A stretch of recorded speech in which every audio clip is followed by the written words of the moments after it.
Welcome to episode 375 of the Selling Your Screenplay podcast. I'm Ashley Scott Meyers, screenwriter and blogger at sellingyourscreenplay.com.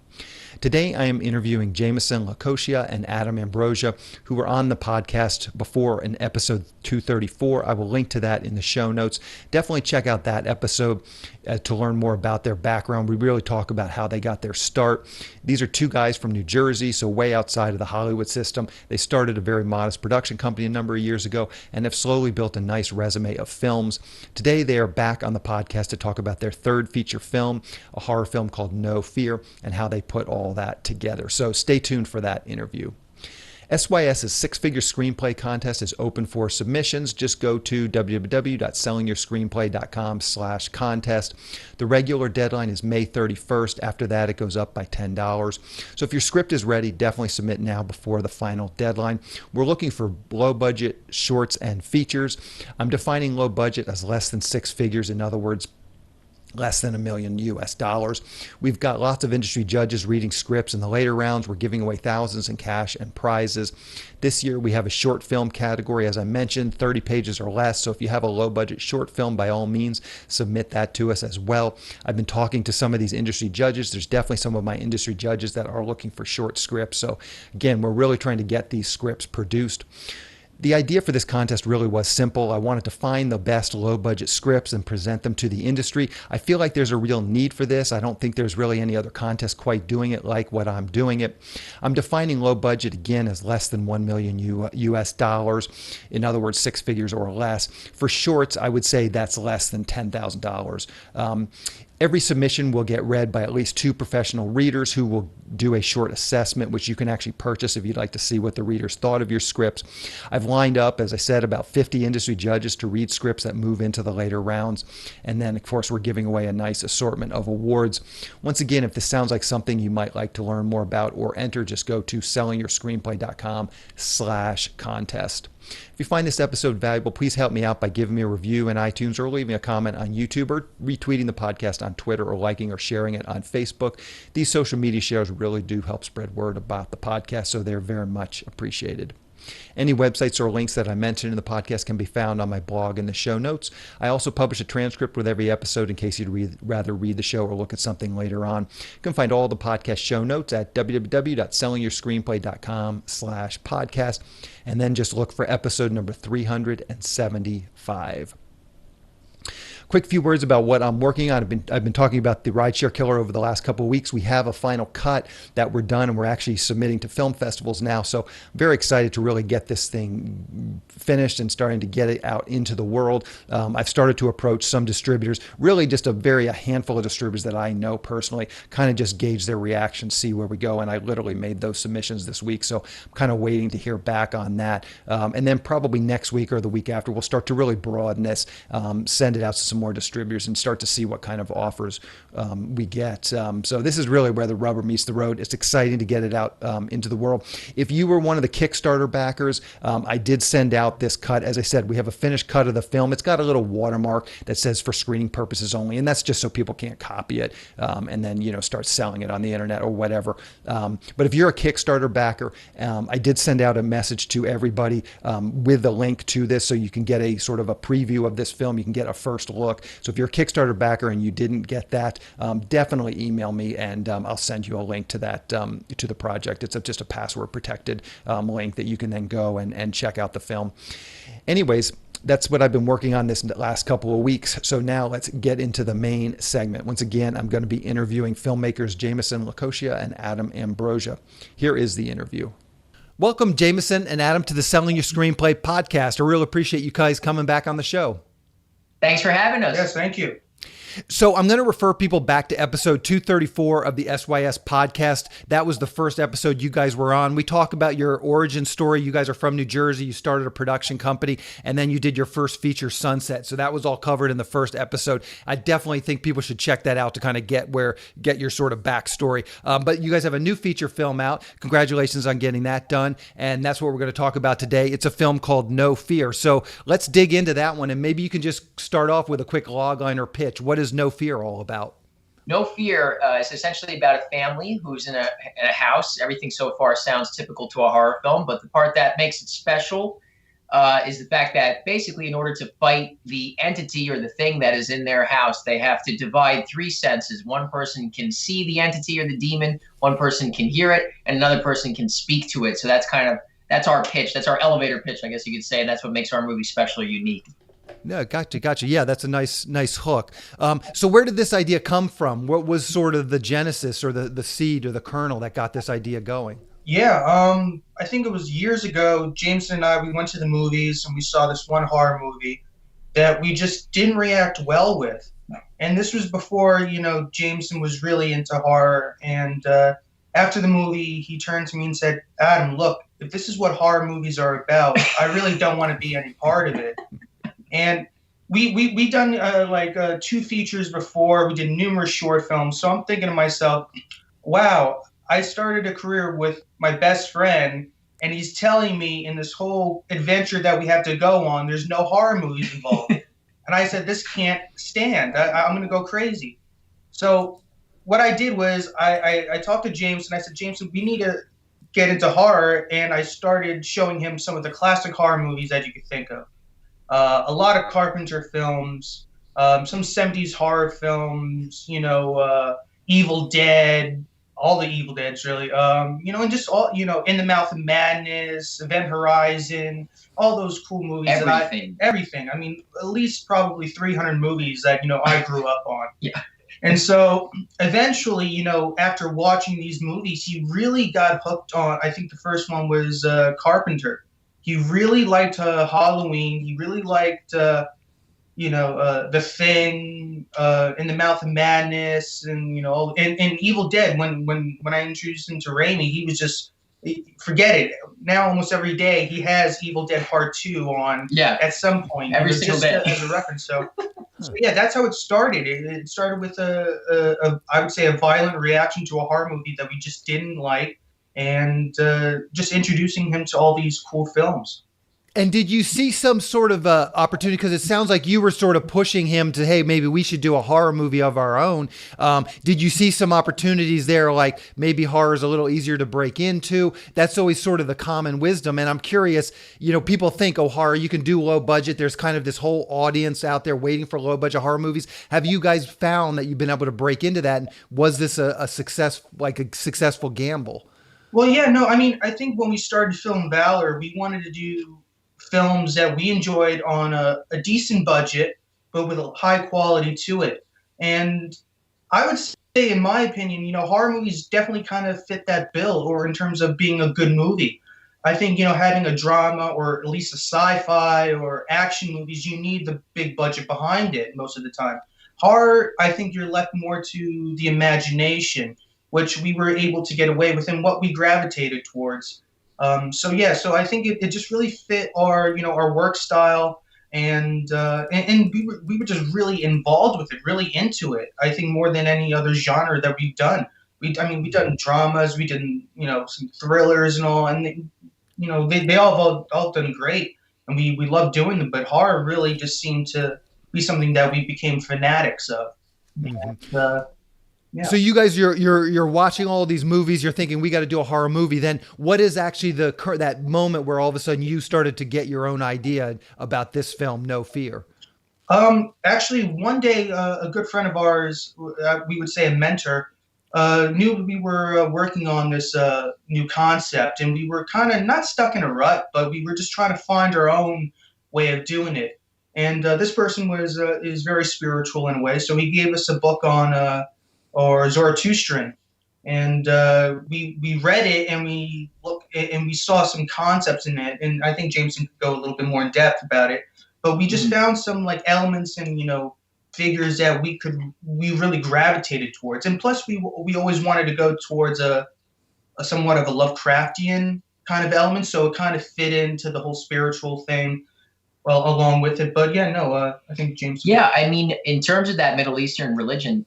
What was interesting about it was there was one thing we actually opened to, which was lucky. I mean, as screenwriters, even, it was lucky because we found something interesting, which we opened randomly to a page and just pointed to something, no joke, and it was a really weird concept about how when you die in that religion, basically your loved one stays there or their soul stays there, and it's open to attack from entities for several days.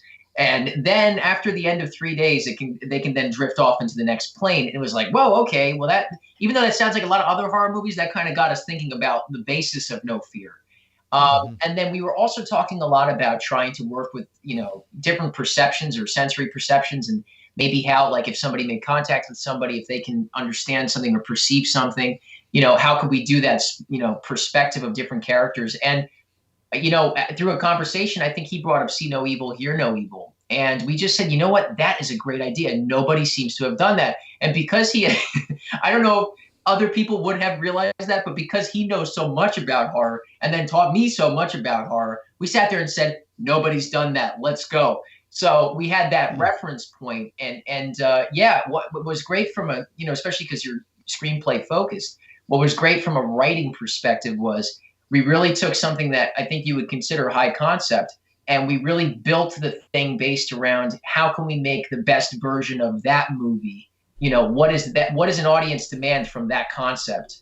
And I think that's a great way for any writer to work. But this movie really lent itself to some great things. Perfect example being, it's not a spoiler to say, the first thing we thought of was, well, obviously we got to separate them if they all have to work together. But that's just a perfect example at some point in the movie. So that's just a perfect example of, how those things develop over the course of time. We're talking about months and months and months. So. Gotcha. Let's talk about the actual writing process a little bit. Maybe you can talk about your guys' collaboration as writers. Are you guys in the same room? Do you guys do stuff remote? Do you guys come up with an outline and then go write scenes individually and then compare them? Do you sit in the same room and pump out script pages? Maybe talk about your process as a team, writing team. I mean, Jamison and I, we live together, we work together. So it's very easy to just go across the hall and just go talk to him about an idea. Or if he has, he's writing something, he'll call me in and say, hey, what do you think about this? And we'll have an hour-long conversation about it. Yeah, no. Outlines. Yeah, definitely do outlines. I mean, if you see, his office here, it's really just I guess it's full of writing and all that stuff, which is cool. All sorts of stuff. Yeah. Yeah, we definitely outlined extensively. Yeah, outlined extensively. And I think also because of the whole COVID thing, we're not really working jobs or anything. We're really, staying inside. We had a lot of time to just sit at home and just really, write stuff right now. But even before then, we were still in, kind of, working part-time jobs and really just focusing on this script. Yeah. So it's an everyday thing. It goes 24/7.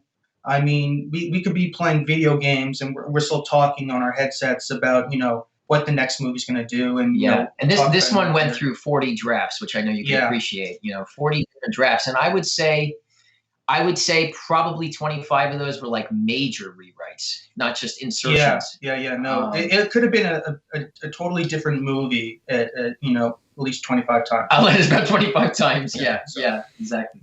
And so who are you guys getting notes? Who's in sort of your development circle that you're doing these page one rewrites or really revamping this script? Do you have some trusted actors, managers, other producers, other writers that you get notes from, or was it just you guys collaborating together? Well, we work with our who we'd say is our mentor and good friend, my good friend, I should say, at least, and somebody close to him. So what we do is we oftentimes have those discussions and then bounce ideas off of each other still. And I think there is a lot of times we do get people to read, people that we really trust. That's also definitely true. I would say actors and people we worked with over the years, but definitely people that we think are skilled writers. And we know a couple of them actually, which we've been very blessed with. And then I think they bring to light maybe more broadly things that just need to be worked on. But then even we also try to be pretty relentless ourselves without getting, I guess, too detailed. What I could say is there was a situation where we thought the Donald character in the movie was not fleshed out enough. So we were thinking about that for a long time because we felt that every other one of the characters had an interesting and unique personality for a horror film, especially this kind of horror film. And there was a gentleman that came up to us at our part-time job that we were both working and gave me basically a speech about Carl Sagan's Pale Blue Dot. It was like the most incredible thing. And I didn't really think about it. It was really nice of him. And I don't know why he did it other than to say there's a young kid I should, give some nice advice to. It was a great thing. And he was a teacher. So, that actually made it into the movie, and that actually became a way to define Donald's character, and it also related to the cosmic element of trying to push towards Lovecraft, and In the Mouth of Madness. And yeah, no, and as Jameson said just at the end there, we really looked also at movies, for some inspiration. I mean, we're a big believer of don't fix what's not broken, but put your own, little lick to it, and that's what we did. I mean, a lot of the communication goes back to like, in that one scene in The Mouth of Madness when he's running down the corridor and there's the cookie lights shining through. That's what we should do. And when we were talking about the entity or the demon or whatever you want to call him, like, do we show him like in full figure, or do we just kind of leave it up to the imagination? And that's where we go back to, some of the elements that, all the movies that we watch, like, especially like with Carpenter, you don't really see in some of his things, it's left to the imagination. You don't really get to see the full figure, like in Prince of Darkness and all that stuff. So we took from the movies that we were inspired by. And, we use that as a form of communication, Yeah, so that certainly helps. Gotcha. Okay, so once you guys had this script, it sounds like you did 25 plus drafts of this thing. What was the next step to raising the money to getting the production together? Well, we had a bit of luck on that, and we're always happy to say it because it was really a blessing. But what happened was we actually had – this has never happened in film finance before. But basically we had a good friend of ours who saw our IMDb and said, if you guys happen to be doing a horror movie, I'd like to put a little bit in towards making a movie. Now, he didn't know we've been working 30, 40 drafts on this horror script. We didn't really talk about it. We just talked about how we liked horror. And so we actually had no fear basically in, draft, 30 at that time. And we were able to show him that. We had already put together a lookbook because we were planning on going out to try to finance this thing. And he was the first person that threw in, the first investor that threw in. And that really put us on go. And that was really a blessing because that led us to pitching other people immediately within the next 3 months. And there's nothing like having that first, bit of financing to really push you because you have that obligation then suddenly. And honestly, if it wasn't for that and the timing, then I don't know if we would have shot before coronavirus happened. No, yeah. And as you said, it was people we worked with, friends, from high school that, we haven't talked to in a while. We just went all out with it. And even people we worked with before and, our other films, they helped us out as well. And so we just reached out to anyone and everyone. And it was a lot of people, really. And the best thing about it was that they were so into it, and I think, as Jameson said, that the first guy who helped us out really got the ball rolling. Yeah. Put us on go. Because we learned, because honestly, we had a, finance our other films and all, but this was a little different. This was more of us going out there and actually kind of selling it, like officially selling it. We really had to pitch it. And it was different. And it was good. And it was good, lesson for this, for us in this industry. And I'm sure it's good. It's going to be great for, other people in the industry just starting out and whatever. Because it is hard.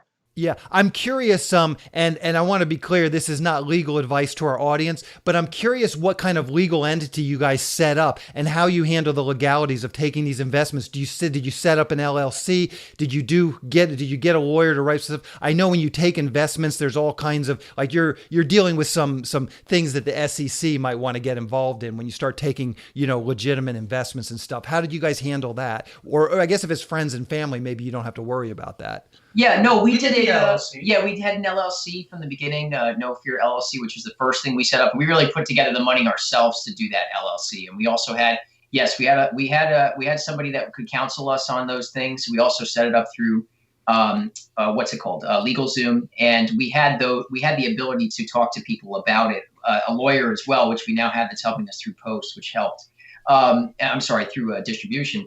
But yeah, no, we had an offering and everything. I mean, we didn't go about it in a way that was, not official. It was very official, and we even were able to do losses, which is just so everybody knows, not that the movie lost money, but it's you can do something with a K1 where basically after somebody initially invests, if you're in the first year, you can actually offer that investor losses. So let's say it was $10,000, they can do that as a tax write-off, which is a great trick or a great help. to, them. It's like a nice way of saying immediately, here, you helped us, here you go. So yeah, we did everything very, by the books, I would say. Unlike our last movie, which was so small, it could be Indiegogo. Yeah. It was very different this time. We actually had people basically all invest. I don't think we really used Indiegogo for this. We didn't really use Indiegogo. No, I don't think we used it at all. No, but we did have smaller investors. So we broke that up into pieces, and we're able to put that into the pie, so to speak. And so everything was done very formally. Yeah. Gotcha. So I'm wondering if there's some specific lessons learned. You talked about this movie. You're writing these drafts. You're going into horror, a genre you guys haven't done before. What were some of the lessons you learned from Sunset, just in terms of producing, distribution, and making money with these films? What are some of those lessons? Mm-hmm. Well, man, there's probably like hundreds at this point. Yeah. I think, maybe the top 2 or 3. I think that the thing we mainly learned was, well, actually, we've been blessed in this way. I'll say this off the bat. We have a PR team that's working on this movie now. And actually, that was really by the virtue of our distributor, who I should really shout out to, because that was not expected, certainly. But they believe in this movie 100%. And I think they see that it's marketable, which is great. So we've done really well, even actually just this opening weekend, just to back into this. We already have 100,000 views that we know of right now on the various platforms, which is amazing for us. I mean, this is more people than have ever seen our movies.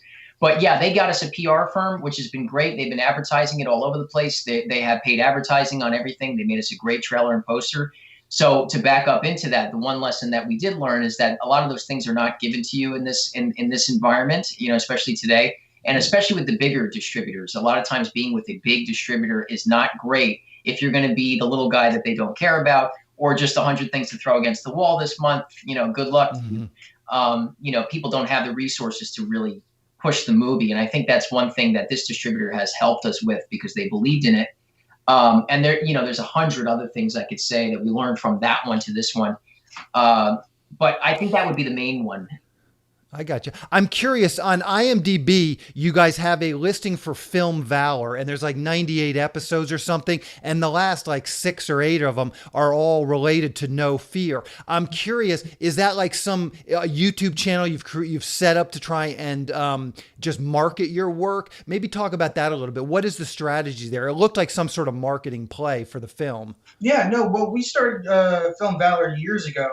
And it started when we went to, Passaic County Film Commission. And they wanted us talk in front of high school students about, making films and just giving them some advice or whatnot. And we did that, and it went very well. And Jameson and I were walking out, and, it came to our minds, like, why don't we do a YouTube channel, kind of documenting our journey into filmmaking, while giving advice and, what we're going through in this whole thing, and just call it a Film Valor. And that's what we did. We started out, doing, camera videos, our short films. We did a couple of Star Wars for no budget. Yeah, that's actually the initial concept for Sunset was a short film made just specifically for the audience of Film Valor. And then the 48 hours prior to that became the feature film. But yeah, so that's been with us for a long time. Yeah, so we started with that, and we just kept on going with it because it keeps our, keeps our teeth sharp, and, it helps us, learn our own material as well. Yeah, it's gotten us out there quite a bit. I mean, we even got an invitation to be on a panel at Sundance Film Festival, which was crazy because of Film Valor. And people look at us as being, those guys that do Film Valor, I guess, number one. But we don't really see ourselves as filmmaking instructors, I guess. We just see it as we're a company that's small, and we show people how we make movies. And what's actually unique about it, I guess, really at this point, is that we've made 3 feature films plus, so it really is the journey of how every one of those things was done. Because every time we're promoting, it's like another story about it or behind the scenes of it. So, people could really follow it and say, oh, well, how did these guys do it? Oh, well, it's episode 84 of Film Valor. So yeah, great. Gotcha. I'm curious. You mentioned a couple times COVID and being basically in quarantine, having a lot of time to write. When did you guys write this, and when did you guys shoot it? Did you shoot over the last year during COVID, or did you shoot before the lockdown started? Yeah, no. Well, funny enough, we were shooting in February, so we ended as soon as like COVID really started hard, and so we were very lucky with that. Yeah, before that, we were, as I said before, we were doing some part-time jobs, so we had some time, but not as much time as we have now. So we were able to get No Fear and really work with it, hardcore. Post production. Yeah, post was great. Post was easy because honestly we had nothing to do except him editing, which writing is great. music, which is probably the perfect, because it's quite overwhelming for an editor and a musician to do is just have all that time. Yeah. But COVID, we were very lucky. I think we would say we were one of the last films to be shot in Jersey before COVID. Yeah, or maybe anywheres even too. Yeah, probably, yeah. Because we came right back to like the part-time job, the normal life, and then it was like coronavirus like the next day. It's like, wow. It was that close. If it was a week later, if our shoot was a week or two later, we would have never finished. That's how crazy it was. It would have been ridiculous. So, So very fortunate. And this kind of leads to my next question. What is next for you guys? What do you guys have on the docket? What do you guys have queued up for next year or for this year? Well, so we've been working on a horror anthology film, which is very exciting. And it's the kind of thing that we know we can shoot safely right now, because I think that's primary concern. But also, we have had a number of ideas knocking around, actually one or two of them for years now. And some of them have been more recent coming together. It even have been lessons from No Fear and things that we wanted to try or do. So we have these 4 great, basically 20-ish minute stories. And we've actually casted the movie. Yes, in quarantine right now, we've casted the movie through, video auditions and things like that. And we have a basically 2 to 3 day shoot on each one of those planned out. Somewhere's, we're hoping month spread. Probably spread out. We're going to probably do testing on everybody. And it's only like a couple person crew and basically not any more than 2 to 3 actors on each pop, or maybe 4. So we kind of found a way to do it safely. And we've honestly just been working very hard on those scripts and on that project in quarantine while we waited for this to come out. But because coming out has been really big, which is a blessing, we've had to actually put that aside for the minute because it's just been so nuts. I mean, we've been doing so many different interviews and things. Yeah, but that's called How Dark They Pray. Pray being Prey, which is a fun word game that he came up with the title of that, and then also No Fear, which I love as well. So we got to play with the titles. That's right. Fun with it. Yeah, no, very, very nice. Are you hearing anything from other filmmakers in Jersey just in terms of COVID? I mean, it seems like now, once the vaccine rolls out, a lot of these safety measures, you won't need them, obviously, if everybody's been vaccinated. Are you getting any word from that? Or what is going to change once everyone's vaccinated? What's it going to look like? Yeah, no. We worked with a group of guys about 4 months ago, just about, on a little short film that they were doing, which is great. It's on Prime now. And they were pretty cool with it. I think really filmmakers, they want to do their projects. I think they're really, hungry to go out there and do it again. I think they still can, it's just not, you got to take the precautions. Yeah. I mean, as much as we're, when we were talking to our actors on How Dark They Pray, we said, look, legally, we can't ask you to get a shot or anything. We could only ask you to possibly, get tested and take whatever precautions you feel is right for yourself. Yeah. And that's what just not put them in any situations that would be uncomfortable for them. Having just a very intense conversation from the beginning, like, look, this is basically what we're doing. And we want to make sure what you want from us as well is in line, because if you feel uncomfortable being around a couple people, then it's not going to work, So we've just been very upfront about that, and obviously putting everybody in a situation they're comfortable with. One actor said, I feel good as long as everybody's tested. So fine, we're going to test everybody. So that was how, those conversations have happened. And also for the filmmakers, I think now you're getting into a thing with SAG, because I think SAG requires. Oh, SAG is tricky. What is it, 25 or 30% of the budget has to?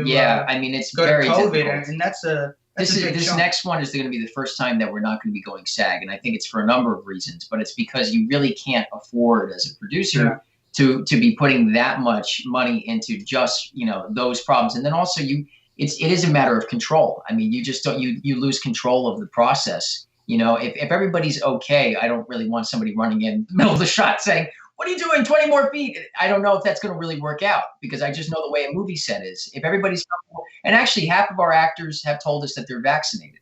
So we're like, you know what? Okay, if this is the realm that we're moving in, and some of these movies are outside, and they're actually going to be distanced based on the way the script was built. It's difficult to put more and more pressure on something if you feel like you have it under control, and most importantly, everybody feels that way. Yeah, for sure. So I'm curious, and we'll get to this in a second. You can tell people how they can see No Fear. You guys emailed me a couple of links, and I was just curious. You had a link to Tubi TV, Amazon, I guess it was called What Now and Kings of Horror, or Watch Now and Kings of Horror. And I'm curious, you don't have to tell me the exact numbers, but what are you seeing in terms of numbers? Is it worth spending the time to get on some of these more off, like the Kings of Horror or Watch Now? Those are not platforms that I've necessarily heard of, Tubi TV and Amazon. Just where do you see sort of the balance? Where are you seeing the revenue or the views? It sounds like you got 100,000 views this opening weekend or whatever. How are these different platforms comparing? Yeah, what's interesting about what Terra Films does, and it's different now. It's actually specifically different because of COVID. I mean, so that also changes a lot of things. But yeah, basically the logic of a lot of things has been, including with Tubi TV, is that AVOD, or advertising-based revenue, which we've now come full circle back to, right? We have Netflix, we're getting away from advertisements and everything else. Now we're back at Tubi and we're back at Roku and those things that have advertisements again, and people don't care. Because they're getting it for free. They don't have to pay the $12 a month. So a lot of the logic of it is that you have maybe 50,000 people or 60,000 people that might not have watched this thing off the bat, talk to another 25,000 people, and maybe they talk to, and then it balloons and balloons and balloons. These are people that might not have been customers otherwise that are giving you ad-based revenue. And basically when they hit it, it becomes an it basically adds up as ad revenue and everything else for us. And that's across a number of the platforms. And then we also have Prime that way, but then you can purchase it if you don't have a Prime subscription. So it's just been basically that. And also a number of our actors have a huge amount of followers. So like just the lead girl in this movie, Mallory Bechtel, who's wonderful in the film. And I'm not just saying that. She was on Broadway. And she did a post just over the weekend casually, and it got 5,000 in like an hour or two. It was ridiculous. And every one of those people said, we're going to go watch it on Prime, and we're going to go watch it here. So yeah, it's a different model, but I think the logic is sound, which is that these are people that would not have seen the movie. But more important than that, it's exposure for us filmmakers, which is, wow, great, because there's no barrier to entry. You don't have to pay entry. But also more importantly, it seems like it's starting like a wildfire. I shouldn't say that, but starting, like a process. It's getting the ball rolling, and it's it's getting bigger. It's snowballing. That's really what I'm looking to say, and people are talking about it. Yeah. Where do you, if you were to tell someone, if they came up and say, hey, where can I see your movie? What is your preferred platform? Where do you want people to actually watch the movie? Well, if you could choose, we like Prime. Because it's still, I think it's still the standard, at least in this realm right now. Prime is cool. And also you have the ability to review us on there, which is great. Tubi is also great because you can watch it on your TV. And it's one that we're actually, just sort of starting to get used to. So, what's nice about the YouTube channels, or the ones that are ad revenue based, is that that's an audience that we were never expecting flocking towards our movie. I mean, every time we check it, there's like 1,000 more people. So, and this is just North America. And just North America, right? I mean, on them. And so in 24 hours, we said, wow, we had like the equivalent of an opening weekend, which is crazy. So yeah, I mean, we love Prime because Prime is a standard. It's available on there. It's available with your subscription. So if you have a Prime subscription, you can just watch No Fear and click on it, and also leave us a review is a huge help. So yeah. Gotcha. What's the best way for people to come up with what you're doing? Facebook, Twitter, a blog, website, anything you're comfortable sharing, I will put in the show notes. Yeah, Film Valor on YouTube is the best way. If you just type in Film Valor, 2 words, real simple, we come right up. We got, way over 100 videos now, and we have loads and loads of content from years and years of our filmmaking journey, if that's what you're interested in. Mm-hmm. So, well, perfect, guys. I really appreciate you coming on the show again. Good luck with this film, and good luck with all your future films as well. Thank you so much. Thanks a lot. It's great to see you again. Yeah. Yep, you too. Take it easy, guys. Take care. Bye. A quick plug for the SYS Screenwriting Analysis Service. It's a really economical way to get a high-quality professional evaluation on your screenplay. When you buy our 3-pack, you get evaluations at just $67 per script for feature films and just $55 for teleplays. All the readers have professional experience reading for studios, production companies, contests, and agencies. You can read a short bio on each reader on our website, and you can pick the reader who you think is the best fit for your script. Turnaround time is usually just a few days, but rarely more than a week. The readers will evaluate your script on 6 key factors: concept, character, structure, marketing, marketability, tone, and overall craft, which includes formatting, spelling, and grammar. Every script will get a grade of pass, consider, or recommend, which should help you roughly understand where your script might rank if you were to submit it to a production company or agency. We can provide an analysis on features or television scripts. We also do proofreading without any analysis. We will also look at a treatment or outline and give you the same analysis on it. So if you're looking to vet some of your project ideas, this is a great way to do it. We will also write your logline and synopsis for you. You can add this logline and synopsis writing service to an analysis, or you can simply purchase this service as a standalone product. As a bonus, if your screenplay gets a recommend or a consider from one of our readers, you get to list the screenplay in the SYS Select database, which is a database for producers to find screenplays and a big part of our SYS Select program. Producers are in the database searching for material on a daily basis, so it's another great way to get your material in front of them. As a further bonus, if your script gets a recommend from one of our readers, your screenplay will get included in our monthly Best Of newsletter. Each month we send out a newsletter that highlights the best screenplays that have come through our script analysis service. This is a monthly newsletter that goes out to our list of over 400 producers who are actively looking for material. So again, this is another great way to get your material out there. So if you want a professional evaluation of your screenplay at a very reasonable price, check out www.sellingyourscreenplay.com/consultants. Again, that's sellingyourscreenplay.com/consultants. On the next episode of the podcast, I'm going to be interviewing Gio Parsons, who just wrote the new Nicolas Cage film, Willy's Wonderland. He's very candid about how he wrote the script, where the idea came from, and then ultimately how he was able to get it produced. So another great inspirational story coming next week. Keep an eye out for that episode. Thanks for listening. That's our show.